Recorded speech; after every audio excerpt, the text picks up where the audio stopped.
Arratsalde on danori, eskerrik asko etortzeagatik. Estamos aquí en un acto que hemos convocado aquí en la sede de Podemos Estado, un nuevo acto de la campaña electoral de Unidas Podemos. Tenemos con nosotros esta tarde a Xavi Hernández, que es concejal del Elkarrekin Podemos en Bilbao por Ezker Anitza y también candidato al Senado. Está también con nosotros Olga Rodríguez, candidata al Senado por Vizcaya. Y cerrará el acto, Olga Rodríguez, candidata al Senado por... ¡Ay, por Dios! Amaya Rodríguez, candidata al Senado por Vizcaya. Y cerrará el acto Roberto Uriarte, candidato al Congreso. Por mi parte, nada más. Bueno, sí, deciros que tenemos que lamentar que Miren Gorrotxategi, que estaba también previsto que viniera aquí, pues no ha podido venir y os pide disculpas, o os pido yo también disculpas en su nombre. Sin más, vamos a darle la palabra a Xavi Hernández. Gracias.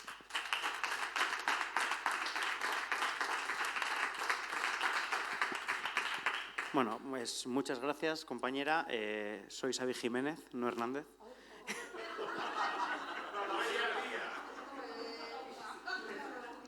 Y bueno, eso es, acertado con esto. Y bueno, en primer lugar, agradeceros a todas y a todos que estéis hoy aquí, una tarde de jueves, que probablemente... Sí, perdón. En algunos barrios incluso haya pinchopote y luego aquí, pues, con lo cual, de cine. Deciros además que me hace mucha ilusión venir a Sestao. Yo soy hijo y nieto de una clase trabajadora y mi aitite fue trabajador de la Waco Wilcox. Estuvo en la gala huelga de la Waco Wilcox y muchos de los valores que hemos aprendido en casa han sido valores relacionados con la lucha de la clase trabajadora. Y precisamente considero que si soy quien soy y pienso como pienso, en una gran parte es gracias a ese legado del que mi aitite formó parte, que fue el de la lucha trabajadora aquí en la margen izquierda. Y además, pensaba antes, cuando estaba pensando un poco qué decir, la gran paradoja que supone la Waco Wilcox. Porque, como sabéis, fue una gran empresa de la margen izquierda, también de la zona minera, la empresa que también tenía en Trápaga, y ha sido el máximo exponente del abandono industrial. Se fue la empresa y han quedado los rescoldos, unos rescoldos además que se han ido poco a poco desmantelando. Y es un poco una característica, ¿no?, del modelo industrial que han querido poner en marcha tanto el Partido Nacionalista Vasco como el PNV, el PSOE y Ciudadanos. Dejar que la industria caiga, dejar que la industria languidezca, se deslocalice y busque otros espacios donde poder producir por menos dinero, con mayores beneficios. Y nos lo han dicho además apelando siempre a que, bueno, es que es Europa, tenemos que competir, esto es así. Cuando en realidad lo que se está planteando es un modelo económico en el que se está suplantando esa industria, que eran empresas grandes que tenían buenos salarios y que permitían a los trabajadores y trabajadores organizarse, lo están suplantando por un modelo privatizado, de espectáculos, de servicios, que son todavía más precarios. De hecho, muchos de los conflictos que hemos vivido aquí en la margen izquierda responden a eso. Los últimos, el de la Naval o la ACB. Y la respuesta, como os decía, siempre es la misma, ¿no? Es que en Europa nos dicen que no podemos, en Europa nos dicen que. Y yo entiendo que un gobierno de un Estado como es el Estado español, si quiere defender a su filial industrial, tiene herramientas para hacerlo. Es más, cuando nos decían que en Europa no les dejaban dar ayudas o no les dejaban entrar en el capital de las grandes empresas del país, como podían ser la Naval, Macron en Francia nacionalizaba astilleros. O en Escocia, astilleros civiles que también estaban o están todavía en la Unión Europea han sido nacionalizados. Con lo cual se trata, por tanto, de un asunto de voluntad política. Y creo que precisamente no se trata tampoco de ir poniendo parches, ¿no? Porque al final se trata de transformar el modelo productivo. Y aquí yo creo que queda claro que el próximo domingo también en esto hay dos modelos productivos, hay dos modelos de país. Está el modelo de país del PP, del PSOE, de Ciudadanos y de Vox, por cierto, que es el modelo del país de servicios para la gente de fuera, el de los camareros, el de los riders, el de los falsos autónomos, el de móntate una startup y funciona, cuando en realidad lo que estás haciendo es vender tu fuerza de trabajo por 4 duros, cuando estarías organizado en una empresa. Y frente a eso, frente a ese modelo, está nuestro modelo. Un modelo productivo basado en la economía del conocimiento, un modelo productivo que apuesta por una filial industrial verde potente, que trabaja también la economía de los cuidados y, sobre todo, que plantea que tiene que haber un sector público que le corresponde, que garantice unos servicios públicos de calidad, pero también, ¿por qué no?, que participe de esas empresas.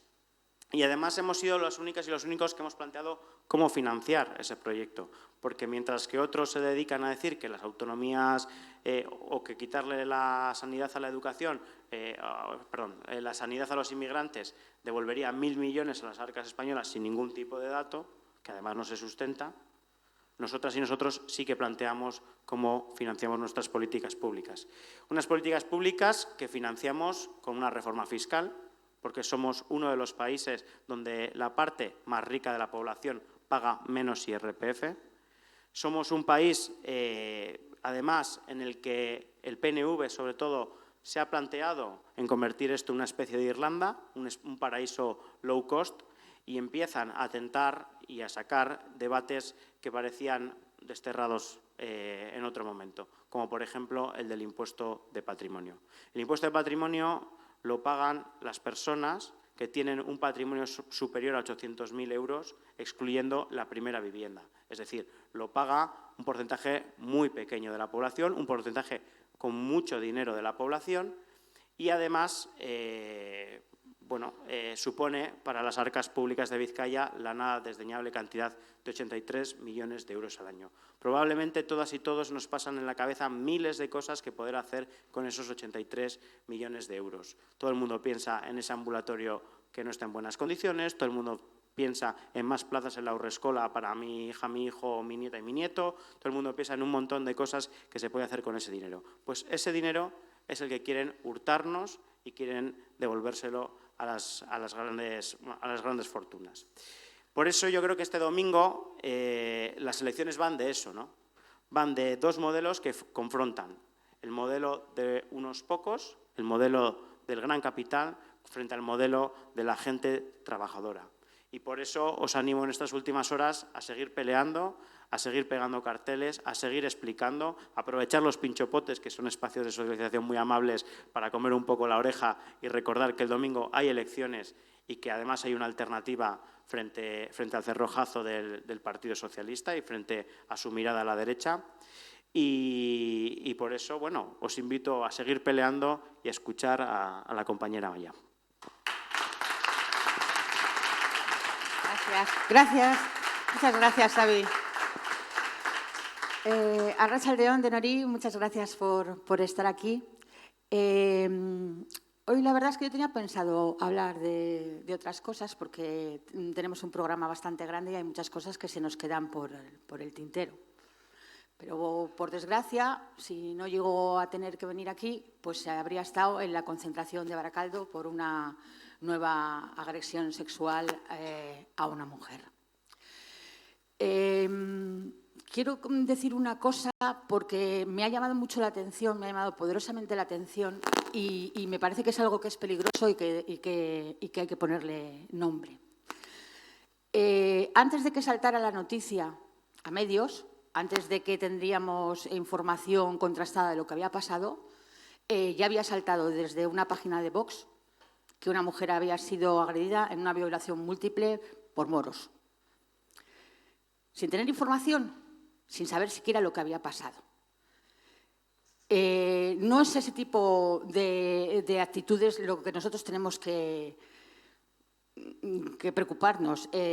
Perdón, es que me siento profundamente indignada. Lo que quería decir es que aprovechan cualquier situación para hacer campaña y es vergonzoso que utilicen las agresiones a mujeres para hacerlo.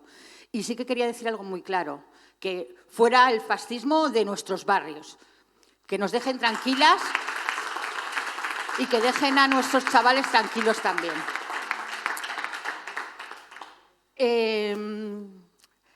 El tema de la agresión es algo que parece que no para, ¿verdad? Este año, las agresiones en el primer trimestre del año, las agresiones sexuales, por desgracia, han subido un 18,8%, casi un 20% más.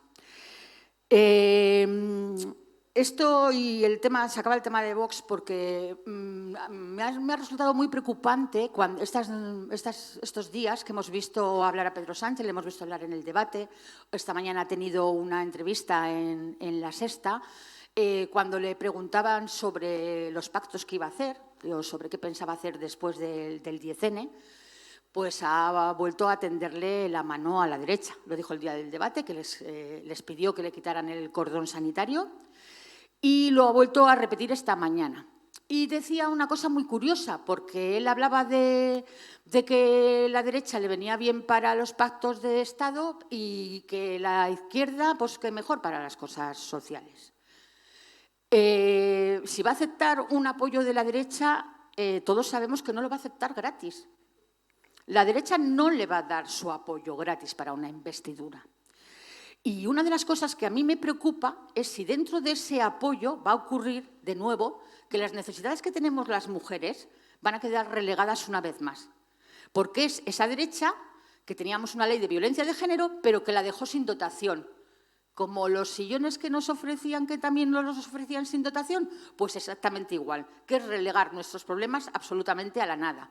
Pero es que también está la derecha, que considera que las mujeres somos cosas, somos vendibles, somos mercantilizables, y nos ofrecen como vientres de alquiler. Y luego tenemos a estos otros, estos de los bulos, estos que a los únicos que les interesamos es para eso, que dicen que la violencia machista no existe, que es un invento de las feminazis, que es que les queremos amargar la vida, a pesar de que las cifras y a pesar de que los datos les desmientan una y otra vez. Es una derecha que no ama a las mujeres. Es así de claro, ni sus posicionamientos ni sus propuestas lo son.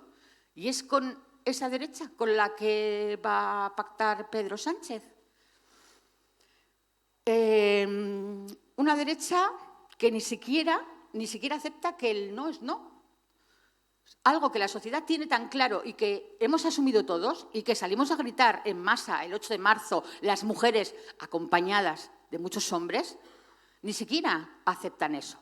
Y es con esa derecha con la que quiere pactar, a la que quiere tenderle la mano. Nosotros en Podemos sí que nos tomamos estas cosas muy en serio. Ya lo sabéis, las compañeras y los compañeros. Y por eso hemos propuesto en el programa hacer un plan destinado a combatir las violencias machistas, destinado con 600 millones de euros. Pero también tenemos otras propuestas que resultan interesantes porque se nos quedan vacíos muchas cosas alrededor de lo que sufre una mujer cuando es víctima de este tipo de violencias. Me ha parecido muy interesante, y no lo he oído comentar a nadie, el que dentro de nuestras propuestas también llevamos el que el sistema Biogen, que es el sistema de pulseras de control a los maltratadores, se reforme de forma que sean los maltratadores los que tengan que sufrir las restricciones. Porque no solo somos agredidas, es que además tenemos o que vivir encerradas en nuestras casas sin poder salir, con el temor continuo a que se salten una y otra vez la orden de alejamiento, porque ¿cuántas veces lo hemos visto en las noticias? El agresor se había saltado 12 veces la orden de alejamiento. ¿De qué nos sirve? Y además no es lógico que, además de ser maltratada, tengas tú la que tengas que cambiar e irte a vivir a otro sitio y tengas que ver restringida tu libertad para hacer tu vida diaria, esperando a que algo terrible ocurra o no. Entonces, me ha parecido muy interesante esa medida que se comenta pocas veces. Dentro de las cosas que sufrimos las mujeres, además del tema de los malos tratos, pues está también el tema de que somos las principales víctimas de la precariedad. Esta es una zona, la margen izquierda, yo soy de Baracaldo de toda la vida de Dios, de Baracaldo, Jolín. Y sabemos todos que venimos de familias obreras, de familias luchadoras, de familias trabajadoras, de familias que se lo han tenido que pelear en cuerpo y alma. Y dentro de esas familias, de unas mujeres que han sido el ejemplo de vida para todas nosotras, de unas mujeres que han trabajado dentro de casa, que han trabajado fuera de casa y que han trabajado alrededor de casa, que cuidan hijos, atienden familias, cuidan padres, cuidan nietos. De esa clase de mujeres es de las que venimos nosotros. Nos encontramos con el problema de que la precariedad afecta principalmente a las mujeres y por eso es muy interesante que tengamos en el programa una propuesta que pida que los contratos tengan que ser como mínimo de un mes y que se acaben de una vez los contratos de 20 días, los contratos de 4 horas, los contratos de 6 horas, los contratos de media semana, porque ya está bien, porque nos mandan ir 2 horas al Eroski que está allí en el Quinto Pino y perdemos más dinero yendo a trabajar que lo que vamos a ganar ese día, pero tenemos que ir. Y que después de ese contrato de un mes solo haya contratos indefinidos, porque necesitamos una estabilidad para poder tener una vida y un proyecto de vida, porque ¿quién va a hacer un proyecto de vida si no tiene asegurada su base económica? Tenemos también la propuesta de llevar las escuelas infantiles gratuitas de 0 a 3 años, porque ¿cómo vamos a incorporarnos al mercado laboral y conciliar nuestra vida familiar con la laboral si no tenemos dónde dejar a nuestros hijos? Con la abuela. Pero ya está bien de hacer a las abuelas supergirls, ¿no? También tienen derecho a tener una vida propia, porque se está haciendo una explotación, una sobreexplotación de todo el tema de los cuidados, que debería de caer, de estar organizado y estar estructurado a través de los servicios sociales, se está haciendo recaer sobre las espaldas de las mujeres. Y eso nos supone una doble y una triple barrera en todo lo que queramos hacer. Y eso no puede ser. Llevamos también medidas contra la brecha salarial. Y aquí me preguntan muchas veces, sobre todo hombres, me dicen, pues eso de la brecha salarial que decís, en mi trabajo no existe, porque las mujeres pues les pagan igual que lo que os pagamos a vosotros. Pues os voy a poner un ejemplo que lo vais a ver muy claro. Yo he sido Kelly. Cuando trabajas en un hotel, existen diferentes puestos de trabajo en el convenio. Y está el de limpiadora, acabado en A. Y luego están los mozos, acabado en os. ¿Qué trabajo hacen los mozos? Son los que se encargan de surtir de las prendas a las limpiadoras. Las limpiadoras son todas mujeres, los mozos son todos hombres y cobran un 20% más. Esa es una brecha salarial. ¿Por qué nosotras no podemos acceder a ese tipo de trabajos? ¿Por qué dentro de un sistema de trabajo tenemos que tener por obligación siempre los puestos donde menos se cobran? ¿Qué pasa? ¿Que para llevar toallas a una habitación no hay que tener un máster o un cerebro privilegiado? Pues en ese tipo de cosas es donde se ve la brecha salarial. Y eso en las fábricas también pasa. Tenemos a la señora de la limpieza, tenemos el almacenero. Ay, es que no podemos ser almaceneras. O sea, somos capaces de preparar la lista de la compra de 20 familias, organizar la cena de Navidad, llevar a los niños, cuidar del abuelo y hacerlo, pero no podemos ser almaceneras. ¿Qué se le va a hacer? Eso es la brecha salarial. Esa es una discriminación que está ahí constantemente y que a veces se nos pasa por alto y no nos damos cuenta. También llevamos medidas para las familias monomarentales, porque dentro de esas mujeres fuertes y de esas mujeres valientes, a mí me gustaría destacar a mujeres como mi madre, que nos sacó adelante a 2 hijas, ella sola. trabajando como una fiera.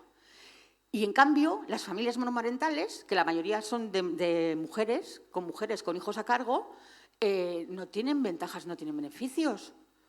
O sea, ya por ser mujer estás penalizada con los trabajos donde menos ingresos tienes y, además, en esa situación no recibes ningún tipo de ayuda. Pues nosotros queremos que se equiparen las familias monomarentales a las familias numerosas, que tengan las mismas ventajas, porque partimos de una situación de desigualdad que tenemos que corregir. Y, por último, os quería hablar del tema de las pensiones, porque es que lo nuestro llega hasta el final de nuestra vida. Es que hemos dedicado toda una vida a cuidar de todo el mundo y luego resulta que llega y nos quedamos viudas y nuestra pensión pues es una puñetera mierda, hablando mal y pronto. Pero no solo eso, además padecemos que somos el que mayor número de pensiones no contributivas tiene, porque generalmente los trabajos que hacemos las mujeres son los más duros. Son los más duros y son las que tienen que jubilarse en peores condiciones. Entonces, que las pensiones no contributivas no sean inferiores a 600 euros, porque ya está bien y me parecen poco. Pero tenemos que empezar a levantar por algún sitio. Que una persona tenga que sobrevivir con 350 euros es una indignidad y es una vergüenza total. Y, por último, que las pensiones mínimas que no sean inferiores a 700 euros. Y la marca de la casa, que estén blindadas por la Constitución, la subida al IPC, para que todas podamos tener una vida más digna y una vida mejor. Muchas gracias.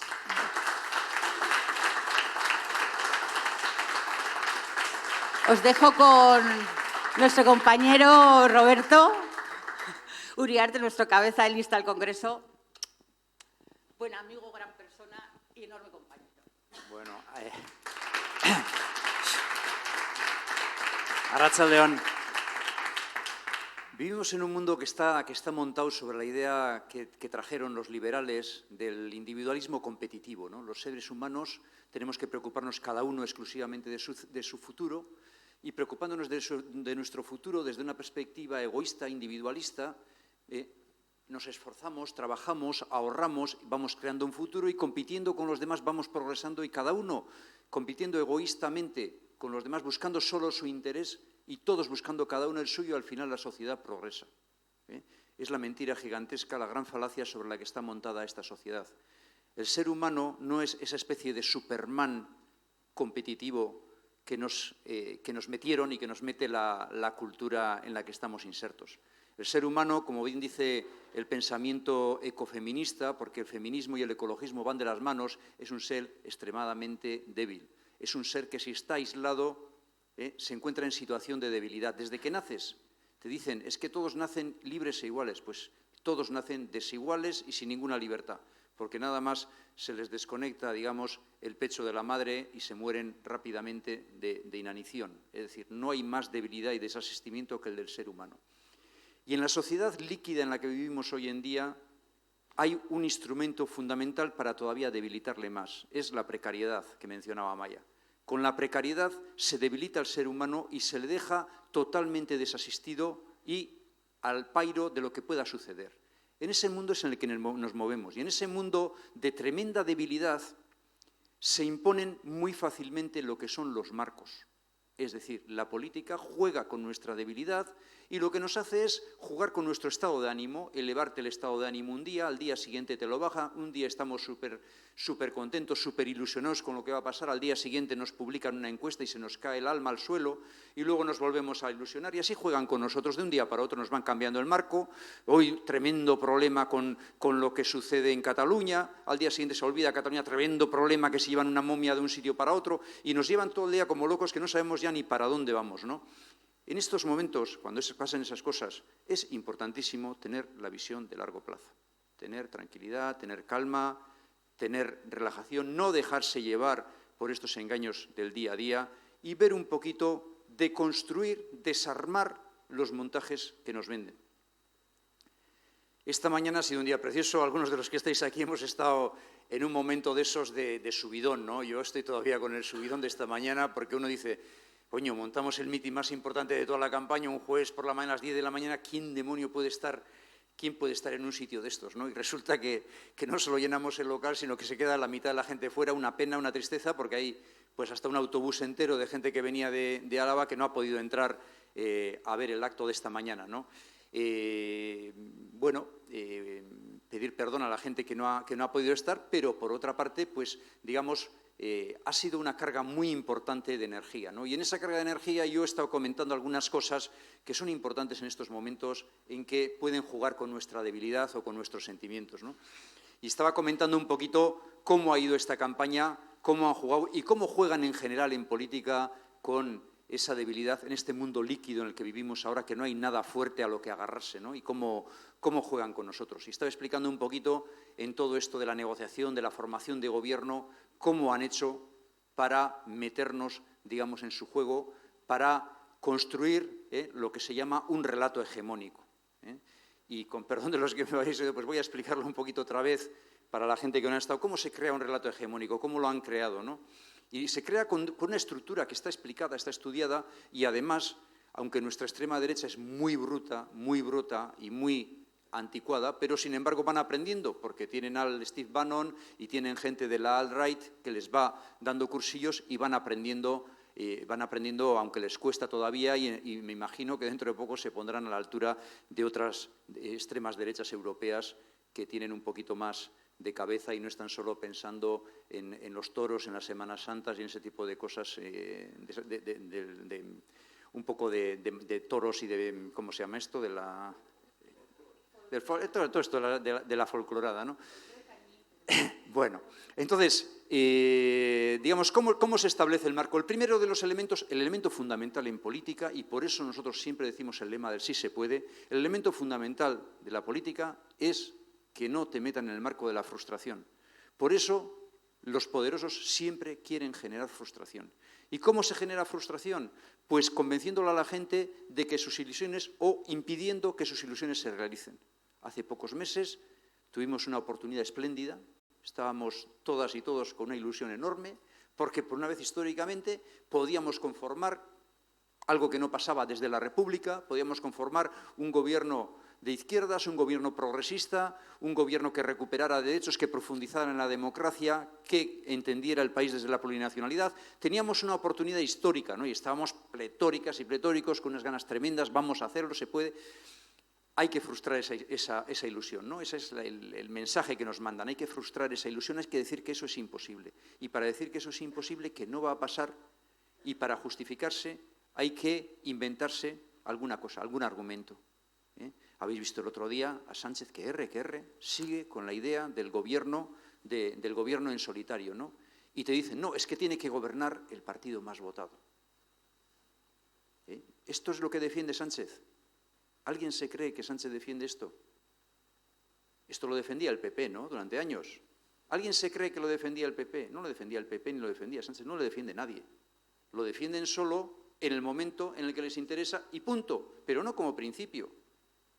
Si Sánchez pensara que todas esas cosas que nos venden y que nos meten todos los días, si se las creyera, las aplicaría.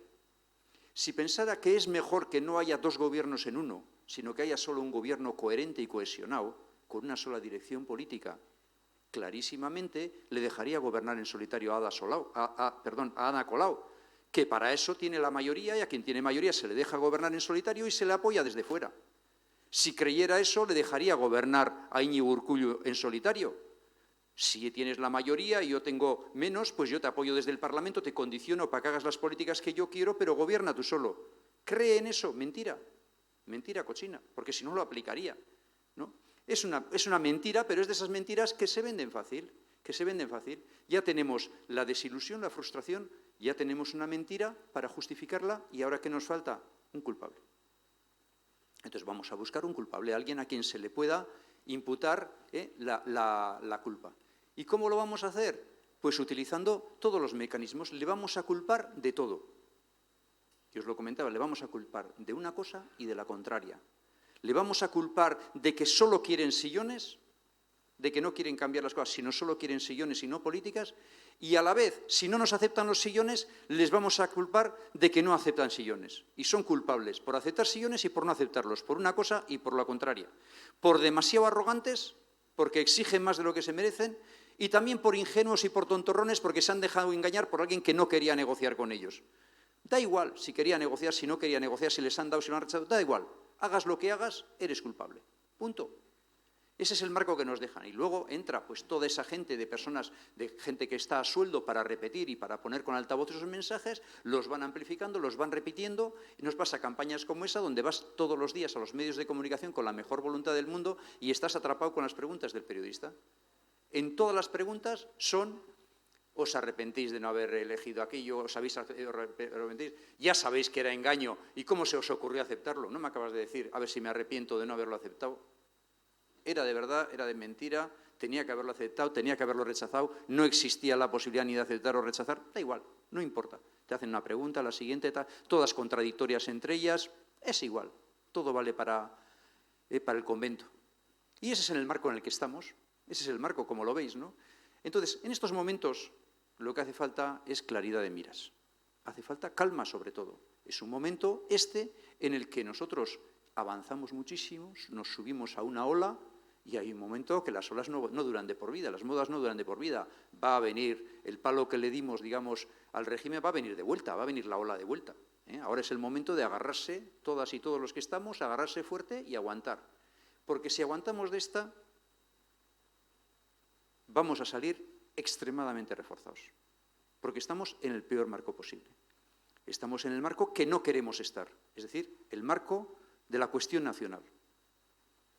Nacionalismo español contra nacionalismo catalán, y a ver quién dice mayores salvajadas y a ver quién hace mayores salvajadas en sus peleas de banderitas. Ese es el escenario peor para nosotros, porque no hablamos de las cosas que queremos hablar. No sé si visteis ayer el debate de TV2. Ahí estaba Juancho intentando hablar de cosas, pero es que no te dejan hablar de cosas, solo te dejan hablar de quién tiene la bandera más grande y de tonterías. No puedes hablar de los problemas reales de la gente, es muy difícil. Es muy difícil alterar el marco, aunque nos vamos haciendo expertos. Poco a poco aprendemos a hacer trampitas y a eludir el marco y hablar de las cosas de las que queremos hablar. Es un momento muy importante este. Es un momento muy importante y en este momento tenemos que tener visión de largo recorrido. Y sobre todo, tenemos que no dejarnos caer en la frustración. Porque parece que porque estemos en un momento de no tener nuestro máximo nivel de voto, parece que todo se hunde.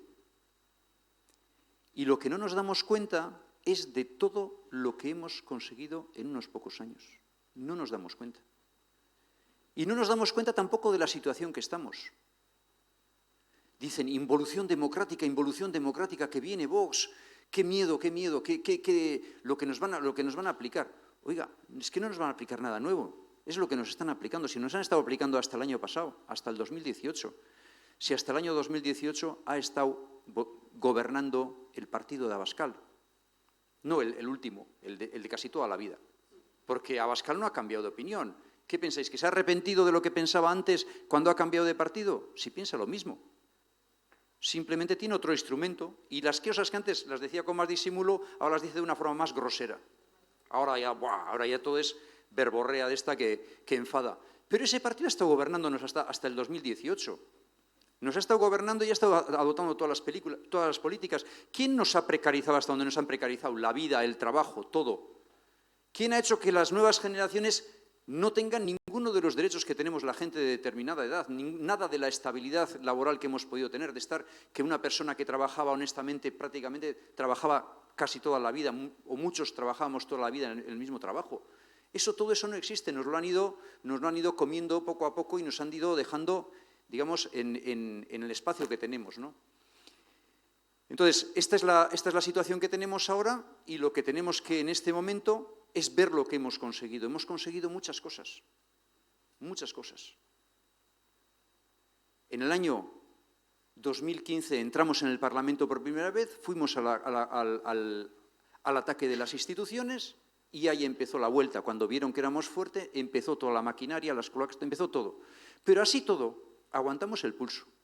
Así todo, presionamos para cambiar las cosas. Así todo, nos atrevimos a presentar una moción de censura sin tener la fuerza suficiente, pero para demostrar que era posible presentarla. Así todo, le forzamos al Partido Socialista a presentar una moción de censura que casi se la presentamos nosotros, porque tuvimos que hacerle todo atado y bien atado y dejárselo todo y con el regalo en la mesa. Desalojamos al Partido Popular, al partido más corrupto de toda Europa, del gobierno, en tan poco tiempo. Y hemos hecho cientos, miles de cosas, de pequeñas cosas que no son pequeñas cosas, que son muy importantes. Son muy importantes. Una amiga de los que estamos aquí, una compañera y compañera de Xavi, concejala del Ayuntamiento de Bilbao, cogió el otro día un taxi para ir a un acto, fue en el taxi, le dijo vamos a tal sitio y cuando llegó al taxi, Ana Viñals, le dice ¿cuánto le debo? Y dice no me debes nada. No me debes nada porque demasiado estáis haciendo por nosotros. Ostras, uno cuando oye eso, el orgullo que tienes que sentir, decir estoy defendiendo a gente, estoy ayudando a gente. Hay gente que está cobrando 900 euros al mes y que estaba cobrando 700 euros al mes. Solo en los últimos meses hemos conseguido hacer cosas que dices, es que no son cosas pequeñas, es que estamos haciendo muchas cosas por la gente. Y más que haríamos, porque además nosotros entendemos la acción política como la emprendimos desde nuestros orígenes, un pie en las instituciones y 100 en la calle, porque los diputados, los senadores de otros partidos, lo único que tienen que hacer es estar en su despacho, que ya es bastante trabajo, preparar leyes, proposiciones no de ley, enmiendas, trabajo parlamentario. Pero nosotros cuando acabamos eso, nosotros no podemos ir a descansar. Nosotros tenemos que ir a estar con el comité de la Naval, o tenemos que ir a estar con la gente del aeropuerto del Loiu, o tenemos que ir a estar con los voluntarios de la Itamari, o tenemos que ir con los pensionistas a Madrid a presentar sus propuestas en el Parlamento, o tenemos que ir... Es decir, tenemos que estar a doble jornada, una jornada en la institución y otra jornada en la calle, yendo a los pueblos, hablando con la gente, defendiendo, yendo donde los taxistas, boicoteando a Uber, apoyando a los desahucios. Todos esos problemas sociales existían hasta hace poco, pero ni se conocían ni importaban. El otro día en una charla de estas que daba, que fuimos a ayudar a las compañeras y compañeros de La Rioja, porque allí no tienen representantes, no tienen diputados, y nos pidieron que fuéramos, por favor, a echar una mano. Allí nos fuimos hasta Logroño. Y una señora de La Paz, ¿no?, me decía, es que el problema de los desahucios es que qué mal estamos. Le digo, y estaba triste ella, ¿no? Le digo, ¿cómo te hacen estar triste? Es una vergüenza que te hagan estar triste. Con el orgullo que tendrías que estar, con la ilusión que tenías que tener de lo que habéis conseguido hacer. Es increíble lo que habéis hecho. En un país donde nadie se cuestionaba que a un deudor de buena fe se le pudiera echar a la calle sin ningún derecho, con esas cláusulas abusivas. Pues se ha conseguido, con la pelea, se ha conseguido que muchos jueces hayan anulado muchas de las cláusulas abusivas que había. Se ha conseguido parar muchísimos desahucios. Se han hecho, y sobre todo, se ha conseguido cambiar la cultura de la gente. Esa cultura de la gente, que esos problemas ni existían, ni se entendían, los hemos puesto en la agenda y ahora todos tienen que hablar. Cuando hace unos años la Bordeta era la única persona que hablaba del mundo rural, el mundo rural no existía, no había ni España vaciada ni había problemas, y ahora todos se quieren apuntar la medallita. Cuando Juancho López Uralde empezó, o cuando ha empezado en esta misma legislatura y ha presentado la declaración de emergencia climática, luego siempre viene gente por detrás a ponerse, ahora hasta ayer el Aitor Esteban, ¿no?, decía que hay que pelear contra el cambio climático y que hay que afrontar la crisis energética, pero como decía él, hay que hacerlo de la mano del gobierno con las empresas y hay que hacerlo acompasado, con calma, ¿no? Más acompasado y más calma todavía, más de la mano de las empresas, más de la mano todavía que con Josu Jon Imaz pasando de la presidencia del PNV a la presidencia de Petronor, más acompasado que eso tiene que ir todavía. ¿Qué más tenemos que ofrecerles al oligopolio energético, a Iberdrola, a Petronor? ¿Qué más le tenemos que dar? ¿Qué más tenemos que hacer que el presidente de un partido pase a presidente de Petronor y se le prorrogue la licencia de la planta de Muskiz? ¿Qué más tenemos que hacer? ¿Qué más tenemos que hacer que le devuelvan estos mismos días los terrenos de Iberdrola, donde se iba a hacer la central nuclear de Lemóniz, y que le devuelvan sin obligación de restituirlo a su estado natural? Ninguna obligación. Y además con una clausulita de esas que nos suelen meter, que son hábiles haciendo esas clausulitas de letra pequeña, ¿no?, en la cual dice, si aparecen vicios ocultos, no hay responsabilidad. Así es como vivimos. ¿Qué pasaría si no estuviéramos nosotras y nosotros? Tenemos que estar extremadamente fuertes. Por eso os pido sinceramente, todavía quedan un par de días y esos días no podemos parar. Y sobre todo, no podemos discutir ni criticar nada con la gente de buena voluntad. Tenemos que pedirles que por una vez nos apoyen, que estamos echándole un pulso muy fuerte al régimen y que necesitamos el apoyo de toda la gente de buena fe. Y que hay mucha gente que puede estar descontenta, que puede tener críticas, nos merecemos las que nos hagan y muchas más, porque cometemos errores muchos. Pero en este momento hay algo muy, muy importante en juego y, por favor, con toda la humildad del mundo, a la gente que conozcáis, amigas, familiares, compañeros de trabajo, a toda la gente que conozcáis en vuestros entornos, con toda la humildad del mundo, explicarles esto y decirles, necesitamos un préstamo para esta vez. Os lo pedimos en el 2015, entramos en las instituciones, cumplimos lo que dijimos, protegimos a todos los colectivos, echamos al gobierno corrupto a la calle y ahora tenemos que rematar la faena. Tenemos que darle la estocada al toro y para darle la estocada al toro necesitamos sí o sí el apoyo. Con mucha humildad, por favor, casa por casa, puerta a puerta, a pedir a todo el mundo que nos apoye y que concentre el voto en nuestra alternativa. Es que ricasco.